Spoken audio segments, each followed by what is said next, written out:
Welcome to the Dating Unsettled show where we dare to date differently. I'm your host, JoyOfodu, and I'm doing a little something different from the set today. You can see this glamorous lighting on me. Let's just admire the lighting. Just some but I like it. It's a fine evening in Oakland, everybody. What we're gonna do today is play this game that I love. I used to play it all the time when I was dating, especially in the early phases. It's called The Skin Deep, and it's gonna be fun because it'll be live. So I'm gonna go live. I'm gonna go live on Instagram right now to my followers, and we'll play together. So anyone who's listening, just enjoy the ride. Use it as background noise as you date. If you want to get to know me better, if you're alone in your house and you're scared, please call 911. No, I'm just kidding. If you're alone at home and you just need another voice, this is going to be the episode for you. So let's go live on Instagram. Okay, looks like we are officially live, and this is just gonna be fun. It's gonna be weird. I've never done like a live Dating Unsettled episode before. I've definitely done other live podcast recordings, but for Dating Unsettled, this is the first. So, hey everybody. Hi. Hey. If you are here, you are a witness to my very first ever Dating Unsettled live episode. That's right. We are recording, we're in studio, we're looking good, we're feeling good. Someone said hello, beautiful. Hello. Hi. Has anybody ever played the Skin Deep before? Listen, they're not paying me, but I've said this before. They are not paying me, but they should. Cuz I love this game and I be talking about it all the time. Let's jump right in though with the first question. So, what they recommend for the Skin Deep, or like how to play, we should start there. You're supposed to sit facing the other person that you're dating. Canada loves you. I love you, Canada. God. You sit facing one another with a foot of distance in between you, which to me, like, that's a lot. I want to be all up in your face if I'm playing. The next thing that you do is you choose 12 random cards for the deck. Because I think after 12 intense questions about yourself, you're like, okay, can I get some water? Next, you take 30 seconds. This is my favorite part of the game. 30 seconds just to look at the other person and like relax and just maintain eye contact with them. Do you know what that feels like? Like 30 full seconds. I could play it with you here, just staring, but that would be a very strange experiment. Then person one asks the question, person two, blah, blah, blah, blah, blah. If you don't want to answer a question, then you earn the right to remain silent, which sounds very federal, but it's basically you look the person in the eye for 10 seconds and then you say pass if you don't want to answer the question. So I won't be doing that to any of you listening to Dating Unsettled today. I'm going to answer all these questions and I'm going to shuffle my card deck. I think I got about 12 here. Here we go. Question number 1. Yay, Ivan Saku is here. Oh gosh, look at someone who thinks they're my boyfriend. There's only one boyfriend, and it's Ivan. Bye. Okay, here we go. The first question on the Skin Deep card deck is what is a film that I want someone I'm dating to see and why? Ooh, okay. This is tough, but I did actually ask Yvonne to watch The Princess and the Frog because it's a Black Disney princess movie and it's so good and so cute.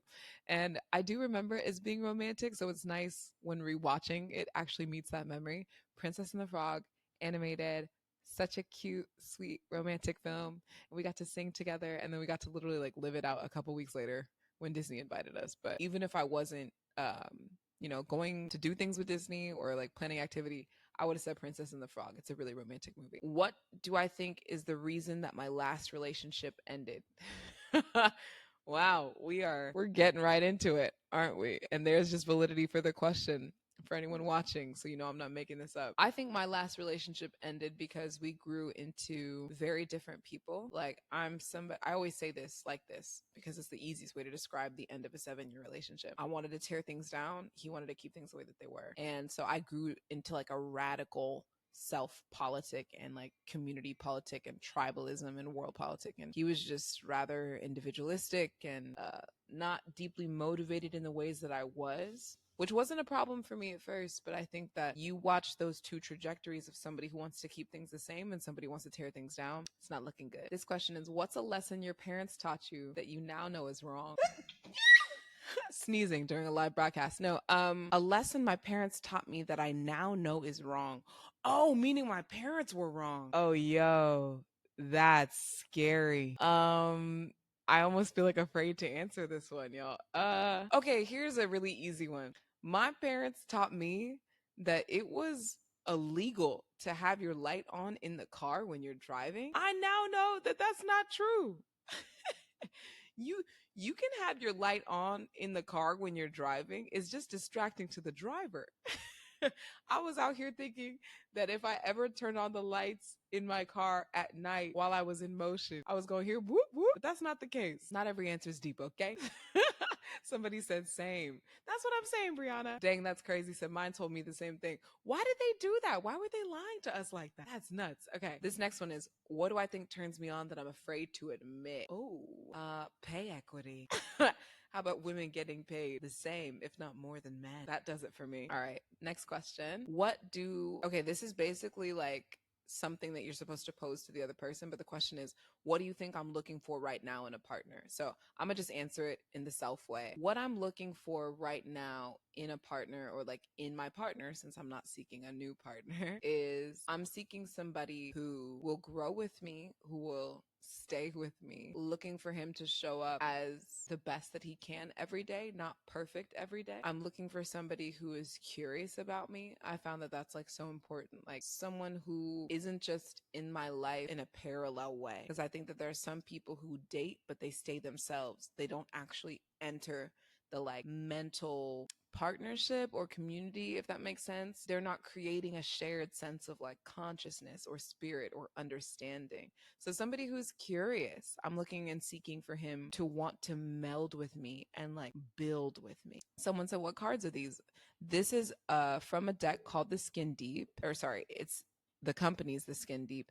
This is the And Dating Edition. Someone said, yes, someone who's curious about me is important. That's what I'm saying. For me, like one of the and for those of you who are watching, you can see the A&D Dating Edition. Love these cards. They reveal so much to you, not only about the person that you're dating, but about yourself as a dater. Why it's important to have somebody who's curious is it's like you'll realize when guys don't like you. Girls especially, but guys, you'll realize when dudes, males, thanks Randa, someone said my skin's glowing, hey. You'll realize when they don't like you, when they don't ask you questions about yourself. It's quite simple to just be like, what types of dreams did you have when you were a child? What's something that you can't live without snack wise? Can I pick up a snack for you? Just like basic curiosity. And if the other person is not asking you questions about yourself, it's not that they're shy or awkward. Oh, you miss me. Well, I'm on live. Hey. It's not that they're shy or awkward. It's more so that just like they don't want you. When you want somebody, you ask them questions about their life, no?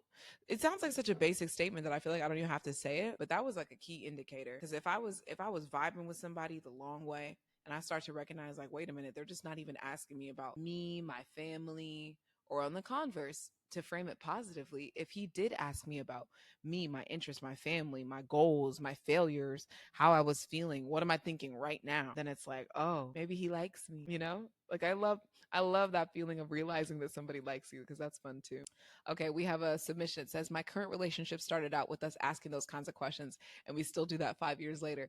That's what I'm talking about. The type of warmth that just envelopes you when you know that the person that you're rocking with has like an endless stream of questions for you. It doesn't mean you got to ask them all up front. It doesn't mean, that you're being nosy. It's just like, I want to know how your brain works, Bubba.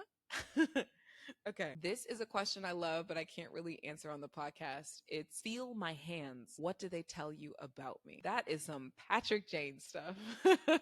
It's a fun question. It's basically like trying to get you to have a more physical experience with the person you're dating. And if I was to look at my dry, ashy hands right now, what do they tell you about me? I would say that I'm working hard, that I'm very clean, because these hands are like squeaky clean. The cracks in them tell you that I probably overuse my digital devices. The glitter tells you that I like beauty and makeup and looking good. And the nails and cuticles will tell you that, I did some gardening this afternoon. Most of it is gone. I scrubbed really hard. So I'm into plants. But they'll also tell you that like it's not important to me to be glamorous 24/7. And so it's actually kind of crazy how your hands can reveal something about you, because the reality is you're not going to find my nails painted all the time as a human being. And that's important to know about me as a dater. I'm not a high maintenance beauty person. I take care of myself and I delight in those opportunities to be glam, but I'm not high maintenance beauty. And that's a turn on for some guys. Okay. There was a good question here on the live, which said, what do you do when you break up with someone and you're both still in love? Ooh, that sucks. When you break up with somebody and you are still feeling for them, that's natural. It's not a state that I think you should rush to immediately fix. If you call things off or close and you are feeling a pang in your heart, it's because your body was going through, like, it's, to me, it's like your somatic memory. Your practice is waking up every single day and having this like best friend type of character. So when this person is no longer in your life, your body doesn't know that. It's going to learn that. The first thing your body will feel, and I'm not a doctor or a scientist, but the first thing your body's probably going to feel is grief. So it's okay to honor that grief. Love to me is so powerful and potent and yummy. And like, to me, our loves and our dates, even those chance encounters, they're a part of our history in a certain way. So why are you so quick to erase the history? It's okay to be in love, but at the same time, you will fall out of love with somebody. There's nothing that you need to do right away. I say listen to your body. If you need to be alone, be alone. If you need to be surrounded by friends, be surrounded by friends. If you want to focus on the love so that you can let it go, focus on it. Write about it. Create art from it, write a song about it, paint it, pot it. You know what I'm saying? If you need to distract yourself from that love in order to move on, then go be distracted. Go be out, read something, write something, watch something. It's just feed your body, because I can't tell you what to do if you're still in love with the person that you broke up with. The last thing I'll say though is, like, if you find that the situation hasn't changed years later, you can do one or two things. You can let this person know, hey, I know it's been a grip, but like I still have feelings for you. And you can kind of see, you can see how they feel about that. Listen, I can't promise you that it's going to be okay. I can't promise you that they're going to receive your feelings in a way that you need or want or appreciate, but at least you'll have it off your chest. If you still love somebody you broke up with and they don't know that, after like 6 months, I might share that. Hey, I've been trying to move on. I find myself stuck. Now, it's not this person's responsibility to relieve you of the love that you still have for them, especially if they've moved on. But just like respect it, go get professional help too. I'm not being funny. Like, love is not a disease. There's nothing wrong with you. You're not sick. But I do think that it can help to speak to somebody who's like professionally qualified about any thoughts or any feelings that might be consuming, that are preventing you from living life. So that's my tip. The next question I had is, do I want to get married? That's a great question. It's not unsettling at all. Sometimes I forget not everybody, wants to get married. I'm a very traditional girl in a sense. Like, I grew up thinking about my wedding. I was a little girl. There's like an embarrassing Pinterest board that's probably buried somewhere, of the different wedding, type decor and cakes and dresses that I dreamed of. I'm looking at dresses now and I'm not even engaged. Like, I still do it. I love like a good princessy gown. I love something flowy. I love capturing weddings. I've had the honor of photographing 3 weddings, which is crazy to say. At least 3, 4 maybe. Oh my God, no, I did do 4 weddings. Like the TV show. I've shot 4 weddings, and each one that I went to go see was just like different and special in its own way, and just made me like inspired. And I like watching the show 4 weddings too, to be like, okay, this is what I would do at my wedding. This is what I wanted. Marriage is not just about the wedding, but I do think that that's like a good romantic starting place for anybody that dreams of partnership, because there's so many aspects to it. So once you take like my type A-ness and all the possibilities of what could happen in a wedding, it's just yummy. I really like it. So yeah, I do want to get married. I'd like to stay married, ideally. And I want to start a family from that marriage. I want to buy properties from that marriage. I want to inspire others from that marriage. Like, I don't know if that's making marriage idealistic, because in some senses it can just be a government. It can't just be a government contract. And I do have those thoughts about marriage, but that's what I want to do.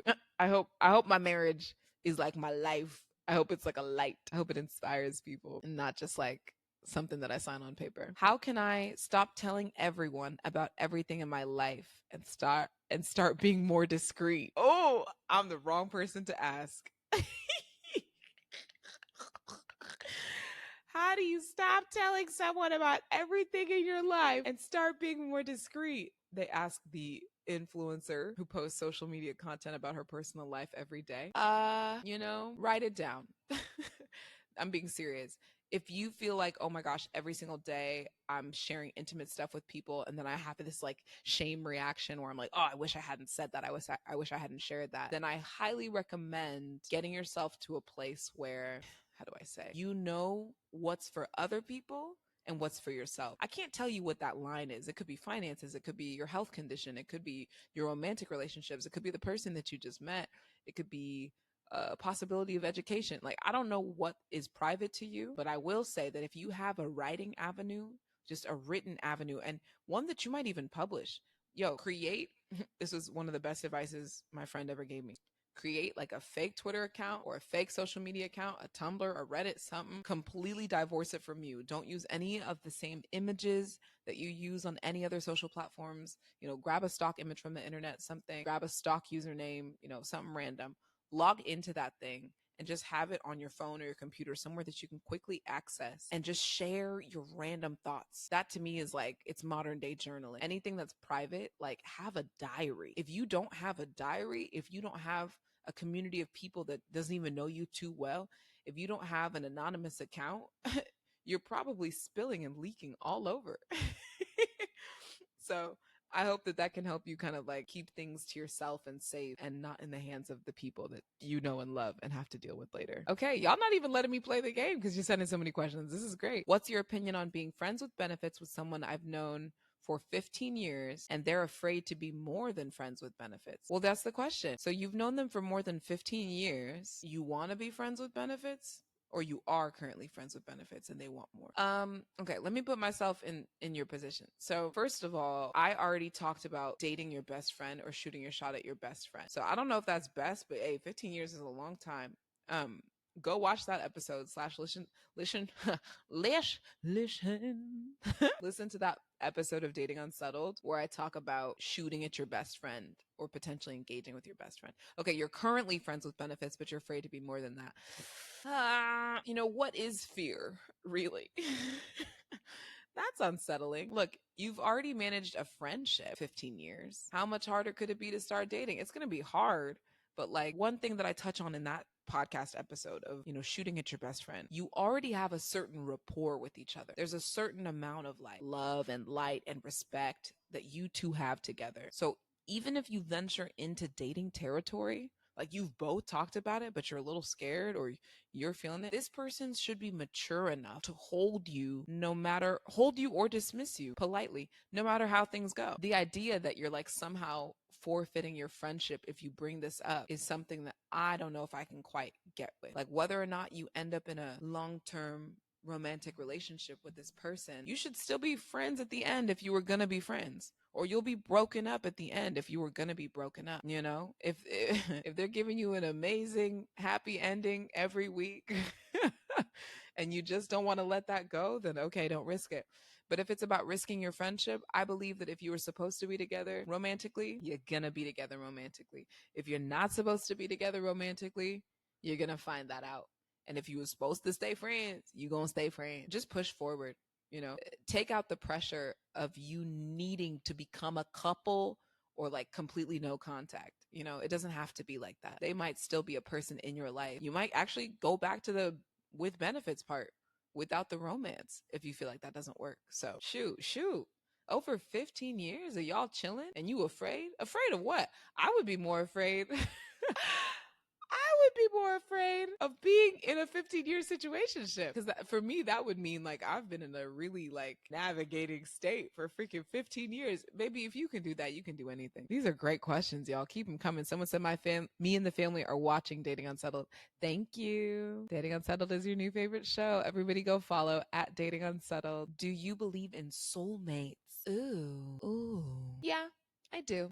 But I think the idea of soulmates they make so tragic and so singular, like you're only ever going to have like one soulmate couple in your entire life. And instead I believe that we have a bunch of potential mates littered throughout the world. So I've talked about this on the show before too. I feel that we could be the perfect partner. We could be the perfect partner. We could be the perfect partner for a number of people, not just one person that's out there. The idea that God dropped 7 billion of us God-forsaken human beings on this planet and you're only supposed to be romantically with one is so silly to me. He gave you options. He was not going to leave you without options. So yes, I believe in soulmates, but I believe in multiple soulmates. Cool. Okay, I'm going to keep answering these questions. The next one on the Skin Deep is, if I had a child, what would my advice be to them regarding intimate relationship. Wrap it up. No, seriously though.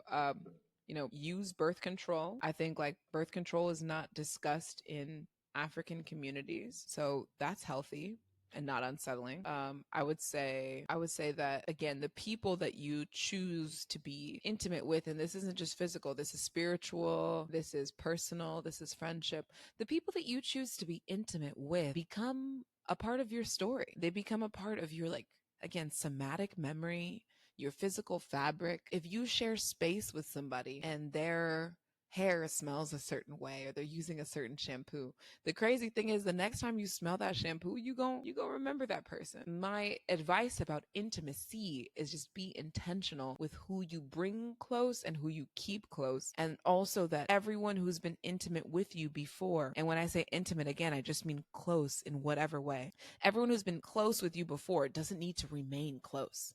You can be a trash man.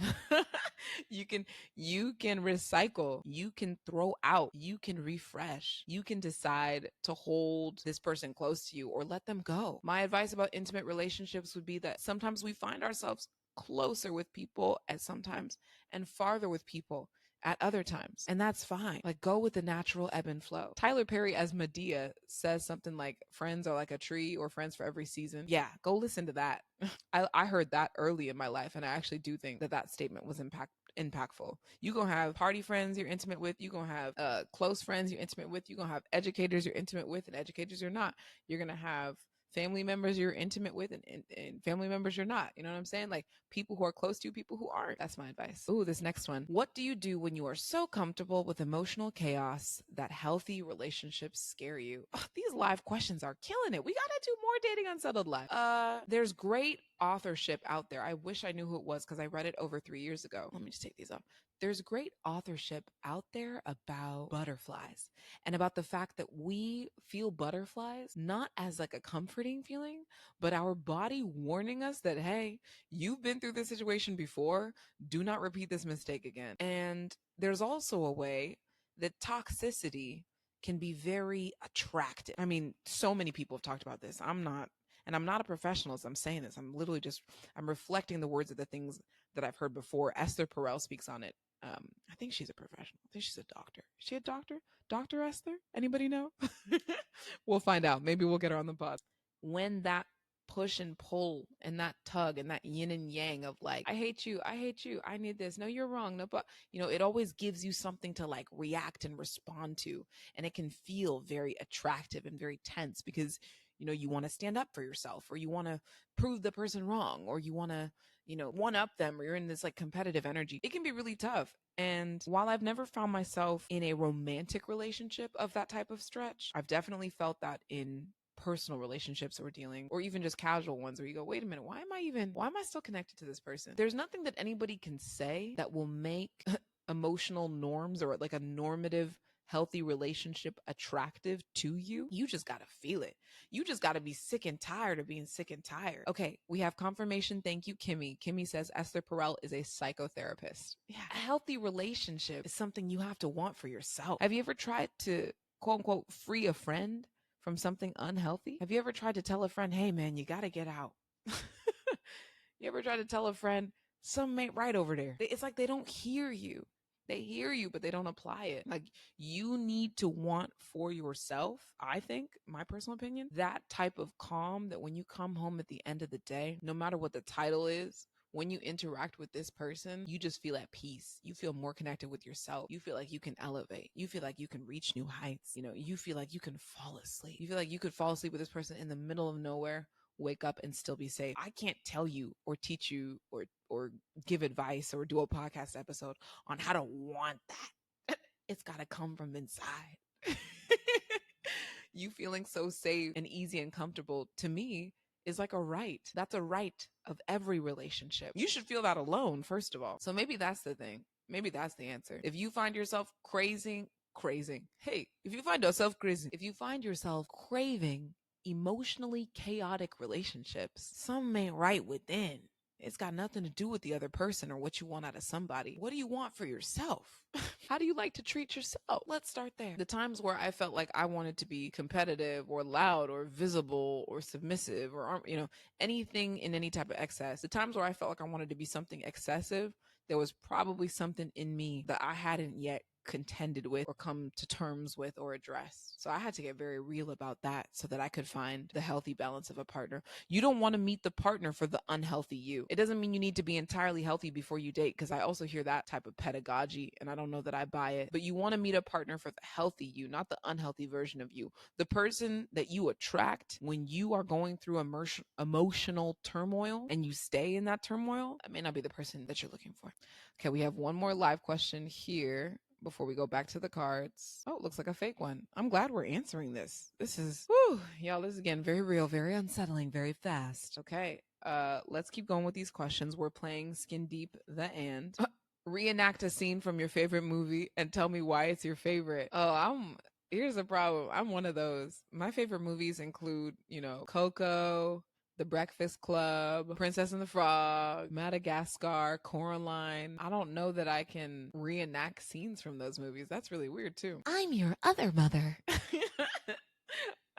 I hope that works. I just love the way in Leica that they kind of pop out of the screen. Why is she my favorite? It's so disturbing. It's unsettling.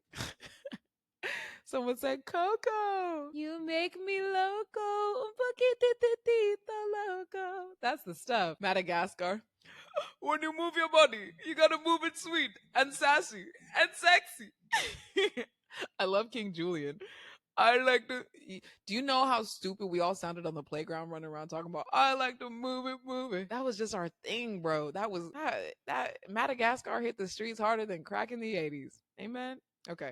What does success in life look like to you, and how important is it that you achieve it? Success in life, I'm really trying to divorce from any type of title, income level, or number.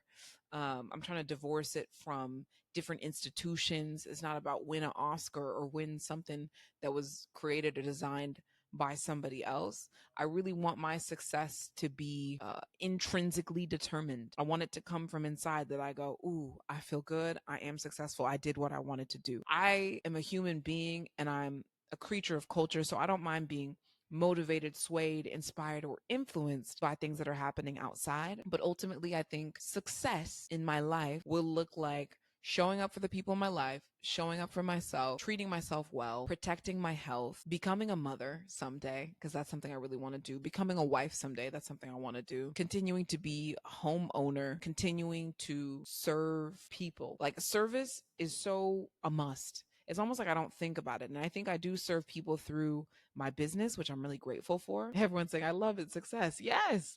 I think I serve people through this business because y'all are laughing, y'all are healing through the humor. That's success to me. I've already achieved that, but I want to continue to achieve that because I can't determine my job done in my 20s.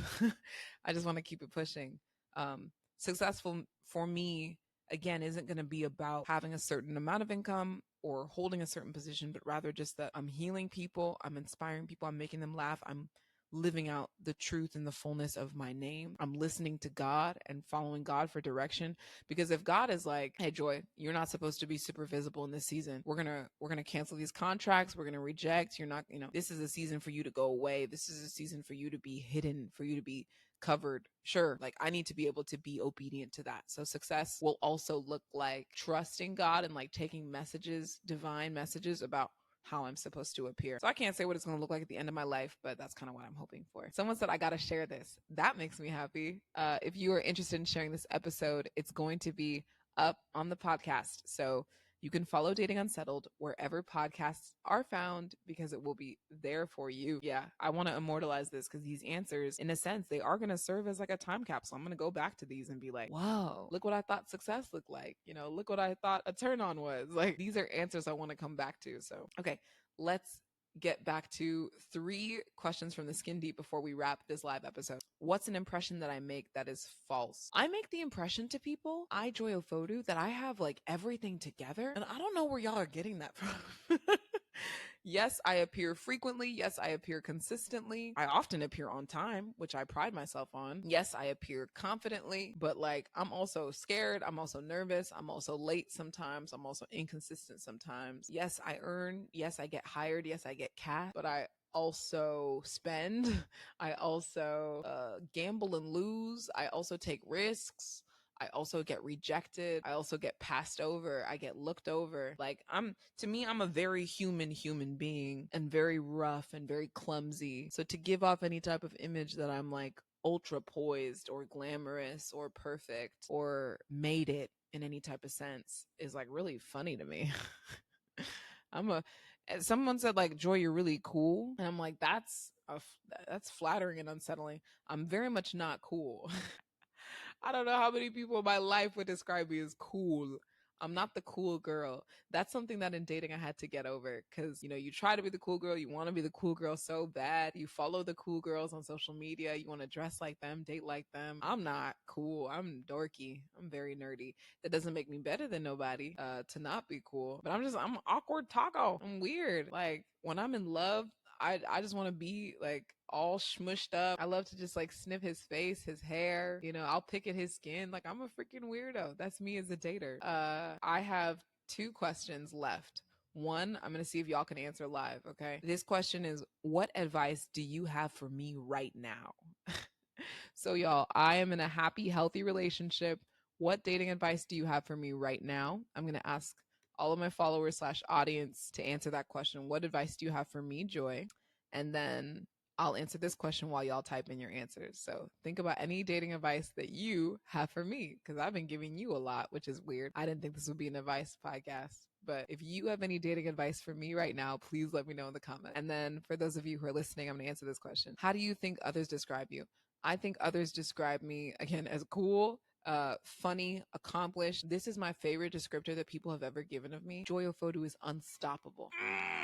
I love that one. That's one I claim. I'll take that to the bank. People say I'm unstoppable. I'm brilliant. I'm funny. I'm relatable. I'm supportive. They say I'm smart. Like I teach them a lot. Others would describe me as somebody who's high energy, somebody who is passionate, somebody who's purposeful. And I like that. I think a lot of the descriptors about me would be really positive. I'm trying to think of some negative ones just for balance. Again, I've said like I'm not an inconsistent person. It doesn't make up who I am. But when I'm stressed, when I'm overworked, when I'm overburdened, either as a partner or as a person in business, I can be like late or inconsistent or disorganized. And I don't like that. That makes up probably, 10% of how I might appear. And I need it to be 5.